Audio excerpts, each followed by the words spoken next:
गांव और शहर की बेटी का माँ के लिए प्यार।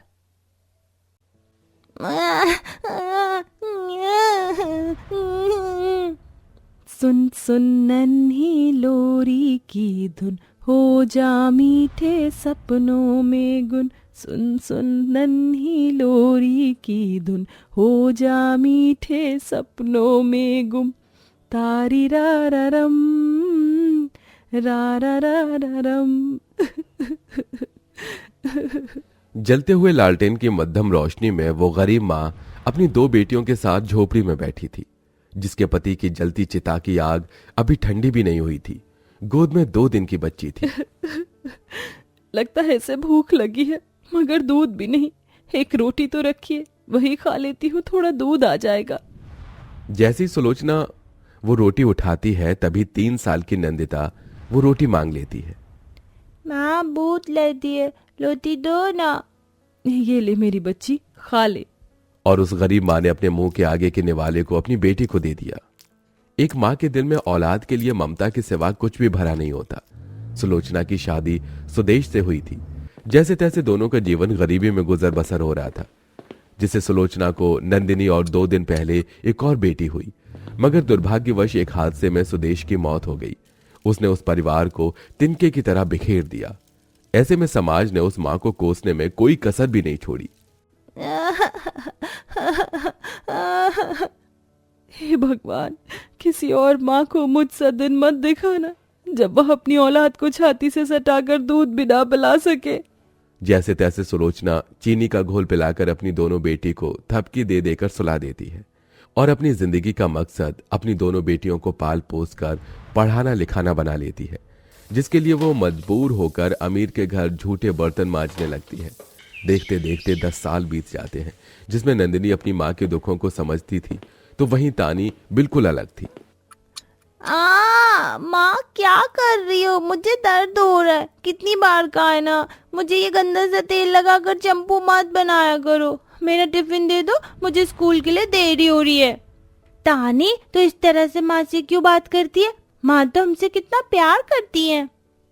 कोई प्यार व्यार नहीं करती है ये हमसे। अगर प्यार करती तो हमें ये गरीबों वाली जिंदगी नहीं देती, हमें सड़ी हुई सी झोपड़पट्टी में नहीं रहते। तानी की ऐसी कड़वी बोली अक्सर ही गरीब सुलोचना का मन दुखाती। उस रोज तानी जब स्कूल में अपने खाने का टिफिन देखती है तो आलू की भुजिया देखकर पिनक जाती है। तभी उसके साथ बेंच पर बैठी रितु ने कहा, देखो देखो, आज भी इसकी गरीब माँ ने रोज की तरह आलू की भुजिया दी है। बेचारी गरीब कहीं की। उस रोज तानी तिल मिलाई हुई घर आती है, फिर भी सुलोचना अपनी थकान को छिपाकर मुस्कुराती है। अरे आ गई मेरी प्यारी बिटिया। तानी टिफिन को झनाक से पटक कर अपनी माँ को कोसने लगी। कैसी गरीब माँ हो तुम, रोज रोज आलू की भुजिया और रोटी दे देती हो। तुम्हारी वजह से आज मेरे दोस्तों के बीच मेरा कितना मजाक उड़ा, पता है? उनकी माँ उन्हें मटर पनीर बनाकर देती है। तानी मेरी बहन, माँ हमको पढ़ाने लिखाने के लिए कितनी मेहनत कर रही हैं। तो कौन सा उपकार कर रही हैं? महलों सी जिंदगी थोड़ी दे रही है इस झोपड़ी में। सर्दी में ठिठुरते रहो और गर्मी में सड़ते रहो। जब गरीबी ही देनी थी तो पैदा क्यों किया? तानी के उस सवाल ने उस गरीब माँ के मन को छलनी छलनी कर दिया। मैं एक अच्छी माँ नहीं बन पाई। तभी डबडबाई आंखों से नंदिनी ने सुलोचना को देखते हुए कहा, माँ मुझे नहीं पढ़ना, मैं भी आपके साथ काम करूंगी। दिन गुजरता गया। नंदिनी ने पूरे घर की जिम्मेदारी संभाल ली और सुलोचना अब बर्तन मांजने के साथ कोठी में रोटी बनाने का काम भी करने लगती है, ताकि वो अपनी दोनों बेटी को हर खुशी दे सके। हालांकि तानी को कपड़े लत्ते से लेकर हर चीज मांगते ही मिल जाती, पर नंदिनी कुछ भी नहीं मांगती। मगर कहते हैं ना, दुखों में पली औलाद बड़ी दिमागदार होती है। कुछ दिनों बाद गांव में सरकारी सिलाई सेंटर खुल गया। माँ, गांव में सरकारी सेंटर खुला है, वहाँ पर फ्री में सिलाई और मेहंदी सिखाया जा रहा है, मैं भी सीख लूं। तभी तानी ने इतराते हुए कहा, दीदी तुम यही गंवारों वाले काम सीख सकती हो, पढ़ाई तो तुमसे हो ही नहीं। हाँ। कुछ दिन बाद तानी ने 12वीं पास कर ली और कहा, माँ मैं आगे की पढ़ाई के लिए शहर जा रही हूँ, पर बेटी मैं तेरे बिना कैसे रहूंगी? माँ शहर में नौकरी लगते ही मैं आप दोनों को बुला लूंगी। मेरा भी मन नहीं है आपसे दूर जाने का, मगर जाना होगा। असल में तानी ने अपनी गरीब माँ के ममता भरे दिल से दाव खेला था। जिसमें सुलोचना ने कर्जा लेकर तानी को शहर भेज दिया, जहां तानी पूरी तरह शहर के रंग में रंग गई। वहीं दिन रात ठंड में सुलोचना दरवाजे पर बैठी रहती। डाक बाबू, शहर से मेरी बेटी की कोई चिट्ठी आई है क्या? नहीं चाची, कोई चिट्ठी नहीं आई।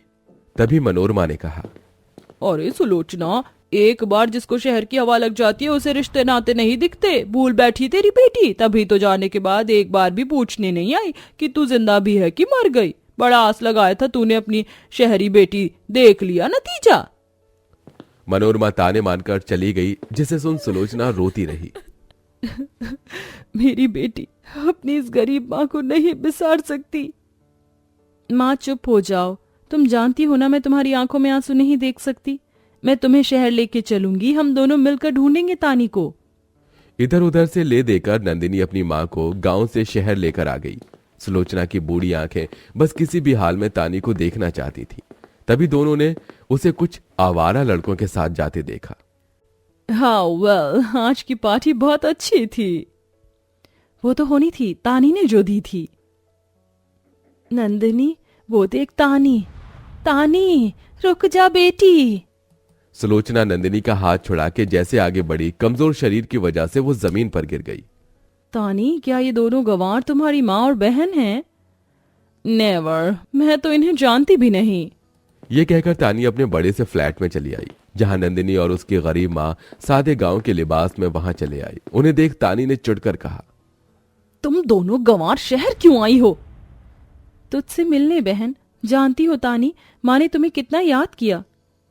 तुमने ना हमारा फोन उठाया और ना ही कभी शहर लेने आई। तुम दोनों गंवार को शहर लाकर मुझे अपनी बेइज्जती थोड़ी करानी थी। क्या बताऊंगी मैं जब मेरे दोस्त मुझसे पूछेंगे कि तुम्हारी माँ क्या करती है? तो क्या मैं उनको ये कहूंगी कि मेरी माँ बर्तन मांजने वाली है? मेरी क्या इज्जत रह जाएगी फिर? अपनी शहरी बेटी के इस बात से सुलोचना को बड़ा धक्का लगा। उसकी आंखों से झरझर आंसू बहने लगे। बेटी, तू चाहेगी तो मैं किसी को नहीं बताऊंगी कि मैं गरीब बदनसीब तेरी माँ हूँ। हमें यहाँ रहने दे। मगर यहाँ तुम दोनों गांव की गंवार माँ बेटियों को मुफ्त की रोटियां तोड़ने को नहीं मिलने वाली। काम करना पड़ेगा। मुझे मंजूर है। सुलोचना और नंदिनी एक नौकर की हैसियत से वहां काम करने लगती है, जिसके बदले तानी उन्हें 2 रोटी देती है। ये लो, खा लो दोनों। सिर्फ 2 रोटी? माँ का शरीर पहले ही कितना कमजोर है। ये सोचकर अपने हिस्से की रोटी नंदिनी अपनी माँ को खिला देती है। दिन बीतता गया। एक दिन तानी के घर शौर्य आता है। हे बेबी, आ गए तुम? हाँ तानी, मैंने मम्मी डैडी से शादी की बात कर ली है। वैसे ये कौन है? कोई खास नहीं, नौकर समझो इन्हें तुम। दोनों खड़ी क्या हो, दफा हो। बेटा, तुम कुछ चाय पानी लोगे? तानी अपनी माँ और बहन को आंखें दिखाकर भेज देती है और किचन में आकर उन्हें धमकाने लगती है। इधर शौर्य कुछ अलग सोच में होता है। पता नहीं क्यों उन माँ जी की शक्ल तानी से मिलती है। तुम दोनों से मेरी खुशी देखी नहीं जा रही। खबरदार जो शौर्य के सामने खुद को मेरी माँ और बहन बताया। शौर्य इस सच को सुन लेता है। क्या ये तुम्हारी माँ और बहन है? फिर इनके साथ ऐसा बर्ताव क्यों कर रही हो तुम? क्योंकि इन्हें कपड़े लत्ते पहनने का ढंग नहीं और ना ही बोल चाल का। ये कहीं से भी नहीं लगती मेरी माँ और बहन। तानी, मुझे नहीं पता था कि तुम्हारी सोच इतनी छोटी होगी। अरे, जिस माँ ने तुम्हें दूध पिलाया, पाला पोसा, तुम्हें आज इन्हें अपना कहते शर्म आ रही है? और अपनी जिस माँ और बहन को तुम गंवार कह रही हो ना, तुम्हें इस शहर में भेजने और अच्छी जिंदगी जीने के लिए ही वो आज इन हालातों में है। शौर्य की झड़प सुनकर तानी का घमंड मिट गया। दीदी, मुझे माफ कर दो, मैंने आपके साथ बहुत बुरा किया। आखिर में तानी ने अपनी माँ और बहन से माफी मांग ली और खुशी खुशी रहने लगी।